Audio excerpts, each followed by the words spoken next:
from mathhimath.com. Let's start with question number 10 of exercise number 2.3.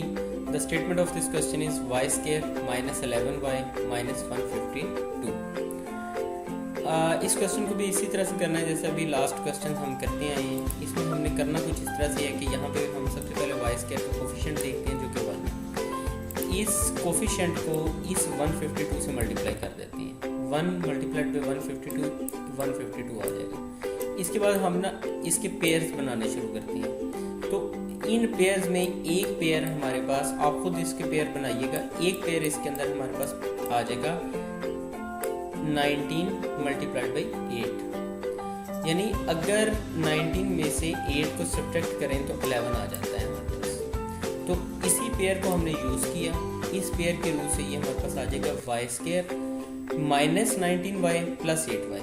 अब देखें ये यहाँ पे थोड़ा ट्रिकी इस अंदाज में है कि माइनस हमने इसके साथ क्यों लिया और 8 के साथ प्लस क्यों लिया, क्योंकि हम यहाँ पे माइनस 11 ऑब्टेन करना चाह रहे हैं।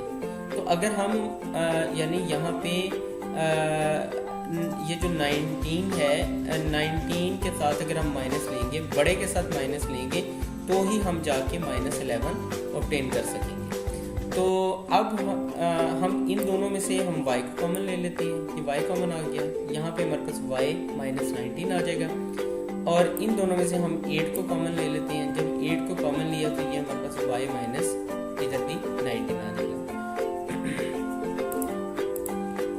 अब अगर आप यहाँ देखें तो यहाँ भी y माइनस 19 है, यहाँ भी y माइनस 19 है। दोनों में से y माइनस 19 को हम कॉमन ले लेते हैं। तो यहाँ पे हमारे पास y आ जाएगा, यहाँ प्लस 8 आ जाएगा। तो y minus 19 into y plus 8। ये क्वेश्चन कंप्लीट हो चुका है। अगर आपको इसमें कोई कन्फ्यूजन है तो आप हमसे कांटेक्ट करें।